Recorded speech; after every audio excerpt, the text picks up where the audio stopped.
Elizabeth itu mengalami pemerkosaan berulang dan melahirkan 7 anak dari ayah kandungnya sendiri.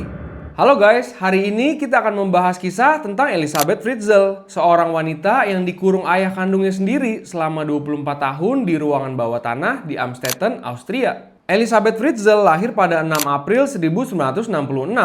Pada saat usianya 18 tahun, dia itu dipancing ke ruang bawah tanah oleh ayahnya, Joseph Fritzl, dengan alasan untuk membantu memasang pintu. Tapi begitu dia masuk, ia langsung dibuat tidak sadar dan dikurung. Sejak saat itu, Elizabeth itu mengalami pemerkosaan berulang dan melahirkan 7 anak dari ayah kandungnya sendiri. Kejadian tragis ini berlangsung sampai 26 April 2008. Setelah itu, Joseph ditangkap pada Maret 2009 dan dijatuhi hukuman penjara seumur hidup. Oke, sekarang kita bahas dari awal tentang sejarah dari keluarga Fritzl. Joseph Fritzl lahir pada tahun 1935, lalu menikah dengan Rosemary pada tahun 1956. Catatan pada masa mudanya bukan tanpa noda. Pada tahun 1967, dia itu pernah dihukum penjara atas kasus pemerkosaan. Sejak tahun 1977, menurut catatan pengadilan dan laporan media, Joseph mulai melecehkan Elizabeth yang saat itu masih berusia 11 tahun. Menurut gua, sampai sini aja udah gila banget sih. Masa ada ayah yang tega untuk ngelecehin anaknya sendiri? Pada awal tahun 1980-an, ia itu mulai merenovasi ruang bawah tanah yang bukan sekedar gudang biasa, melainkan kompleks kecil tersembunyi dengan lorong sekitar 5 meter, beberapa ruang kecil, area memasak yang sederhana, dan juga kamar mandi. Total luasnya itu sekitar 55 meter dengan akses pintu yang berlapis-lapis. Pada 28 Agustus tahun 1984, Joseph meminta Elizabeth untuk membantu memasang pintu, bagian terakhir dari ruangan bawah tanah.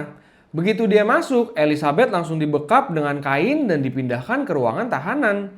Inilah awal dari tragedi pelecehan selama 24 tahun yang berakhir dengan lahirnya 7 anak dari rahim Elizabeth, hasil dari pelecehan ayah kandungnya sendiri. Selama 5 tahun pertama, kesaksian yang terungkap di pengadilan menyebutkan kalau Elizabeth ini hampir sepenuhnya sendirian alias isolasi total, tanpa kontak manusia selain Joseph yang turun ke bawah tanah. Bayangin aja dampak psikologisnya buat Elizabeth ini, dia itu pasti tersiksa banget sih. Joseph juga menyiapkan narasi palsu untuk anak bayi hasil hubungan dia dengan Elizabeth. Dia itu membuat narasi seakan-akan Elizabeth ini kabur dan ikut sekte sesat, lalu mengirimkan bayinya ke rumah keluarganya untuk dirawat. Joseph ini memaksa Elizabeth untuk menulis surat-surat yang dipakai sebagai bukti bahwa Elizabeth ini masih hidup dan memilih untuk pergi ikut sekte sesat. Narasi ini dibuat begitu meyakinkan, sehingga ketika bayi-bayi ditemukan di depan rumah, Rosemary dan bahkan otoritas sosial bisa menerima penjelasan itu. Anak-anak bayi yang muncul ini diberi nama Lisa, yang mana dia itu lahir pada tahun 1992. Lalu ada Monica yang lahir pada 1994 dan juga Alexander yang lahir pada 1996. Alexander ini sebenarnya punya saudara kembar yang bernama Michael, tapi sayangnya ia meninggal beberapa hari setelah lahir. Di bawah tanah ada juga 3 anak yang tinggal bersama Elizabeth, yaitu Kerstin yang lahir pada tahun 1988, Stefan lahir pada tahun 1990, dan juga Felix yang lahir pada tahun 2002. Kondisi fisik dari ruangan bawah tanah ini sangat rendah, hanya sekitar 1,68 meter, yang membuat Stefan yang tingginya sekitar 1,73 meter itu jadi sulit untuk berdiri tegak. Mereka itu kekurangan sinar matahari, sirkulasi udara yang buruk, dan juga kekurangan ruang gerak. Dokter kemudian mencatat berbagai gejala trauma, mulai dari serangan panik saat lampu diredupkan, sampai gangguan untuk beradaptasi di ruangan luas. Mungkin hal-hal ini sepele buat kita, tapi sangat asing untuk mereka yang terbiasa tinggal di ruangan sempit. Pada 19 April 2008, Kerstin yang masih berumur 19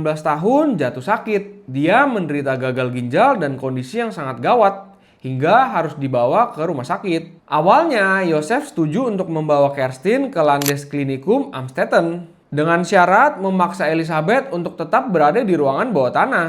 Di rumah sakit, cerita ibu yang kabur karena ikut sekte sesat bikin dokter menjadi curiga karena riwayat medis yang tidak jelas dan juga kondisi Kerstin yang sangat tidak wajar. Akhirnya polisi diminta untuk turun tangan. Mereka itu menyiarkan imbauan publik agar ibu biologis dari Kerstin ini datang memberikan informasi. Seminggu kemudian setelah tekanan meningkat, akhirnya Elizabeth dibawa naik bersama Stefan dan juga Felix. Pada 26 April 2008, saat diinterogasi oleh polisi, akhirnya Elizabeth menceritakan semuanya. Kalau dia selama 24 tahun ini sudah ditahan, diperkosa, dan juga disiksa.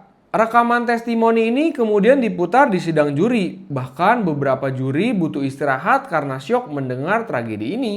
Setelah 7 minggu perawatan, akhirnya Kerstin ini terbangun dari koma dan kembali dipersatukan dengan keluarganya. Ini merupakan momen pemulihan bagi semuanya. Sidang itu digelar pada tanggal 16-19 Maret 2009 di St. Potten.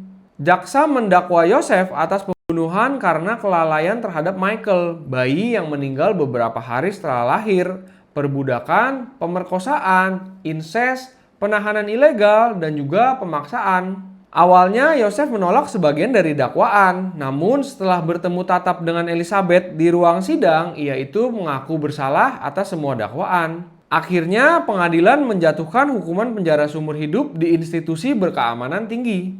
Bertahun-tahun kemudian ada proses hukum soal pemindahan Yosef dari perawatan psikiatri ke penjara reguler karena faktor usia dan juga demensia. Pengadilan Krem sempat menyetujui, lalu jaksa melakukan banding, dan pada tahun 2024 pengadilan tinggi kembali memutuskan bahwa pemindahan bisa dilakukan, tetapi tetap dalam kerangka hukuman seumur hidup dan evaluasi psikiatri berkala. Intinya dia itu tetap di penjara. Setelah pengungkapan, Elizabeth dan keenam anak yang selamat ditempatkan di fasilitas medis dan juga psikologis. Mereka menerima identitas baru dan juga tinggal di lokasi yang dirahasiakan. Tantangannya itu sangat berat untuk menyatukan dua dunia. Anak-anak atas yang pernah percaya bahwa ibu mereka menghilang dan juga anak-anak bawah yang tak pernah melihat cahaya matahari. Namun akhirnya para dokter melaporkan kemajuan yang signifikan. Tapi mengingat kondisi mereka, terapi jangka panjang sangatlah dibutuhkan. Pada kala itu, media internasional menyorot bagaimana Stefan berjalan bungkuk karena rendahnya langit-langit di ruangan bawah tanah.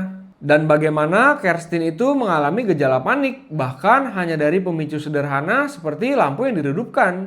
Ini adalah cerminan dari betapa lingkungan membentuk tubuh dan juga pikiran. Laporan pada tahun 2008 menunjukkan mereka itu perlahan mulai beradaptasi dengan dunia luar, mendapat perawatan intensif, dan juga menikmati hal-hal sederhana seperti berjemur dan juga berenang. Sekarang kita akan membahas bagaimana kejadian tragis seperti ini bisa disembunyikan selama 24 tahun. Bagaimana caranya tidak ada yang menyadari kejadian ini sama sekali.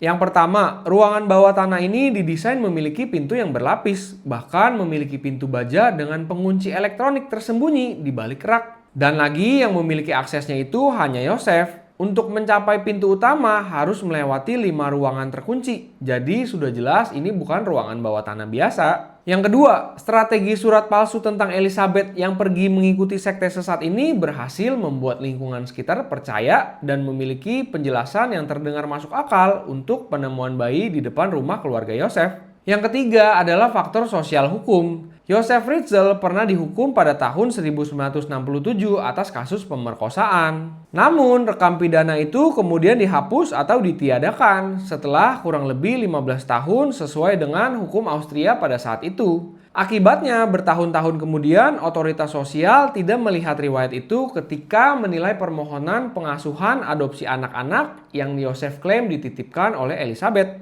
Yang terakhir adalah kultur privasi di komunitas kecil. Di kota kecil, orang-orang itu cenderung tidak mau mencampuri urusan rumah tangga orang lain, sehingga memberi pelaku ruang untuk menyembunyikan jejak. Sekarang gue mau nanya nih ke kalian, kalau seandainya kalian melihat tetangga yang punya area rumah yang super tertutup dan juga narasi aneh tentang anggota keluarga yang pergi ikut sekte sesat, sambil tiba-tiba ada bayi yang muncul di depan pintu, kira-kira tindakan apa nih yang akan kalian ambil? Coba tulis jawaban kalian di kolom komentar ya. Menurut gua ada beberapa pelajaran penting yang bisa kita ambil dari video ini. Yang pertama, kita itu tidak boleh terlalu gampang percaya dengan narasi liar dan harus memastikan kebenarannya. Cerita ikut sekte plus bayi titipan itu memanglah sangat tidak lazim. Yang kedua, pemutihan catatan pidana berat itu bisa jadi celah. Banyak negara kini memperkuat screening untuk pengasuhan anak. Yang ketiga, trauma itu bukanlah sekedar luka fisik. Dampak dari isolasi seperti ketakutan terhadap lampu yang diredupkan, kesulitan berjalan tegak menunjukkan otak dan tubuh itu beradaptasi dengan lingkungan ekstrim. Proses penyembuhan itu butuh waktu panjang dan juga dukungan sistematik. Yang terakhir, kita itu harus peka terhadap tanda-tanda red flag. Kontrol berlebihan, isolasi, narasi yang terus berubah, serta akses ruang yang dilarang bisa jadi indikator. Jika kalian melihat pola semacam ini, hubungi otoritas sesuai prosedur di wilayah kalian. Keselamatan kita itu adalah yang utama. Kasus Elisabeth Fritzl menunjukkan betapa berbahayanya kekuasaan tanpa pengawasan dan juga betapa pentingnya kepekaan kita terhadap tetangga dan juga lingkungan sekitar. Kecurigaan staf rumah sakit pada April 2008 yang ditindaklanjuti dengan koordinasi kepolisian menjadi kunci dari penyelamatan kasus ini. Kalau kalian suka dengan video ini, jangan lupa klik like dan subscribe ya. Dan juga share ke teman-teman kalian biar makin banyak orang yang peka terhadap tanda-tanda bahaya di sekitar kita. Dan kalau ada kasus yang ingin kalian minta untuk kita bahas berikutnya, drop judulnya di kolom komentar ya. Thank you banget guys buat kalian yang udah nontonin video gue sampai habis. Bye!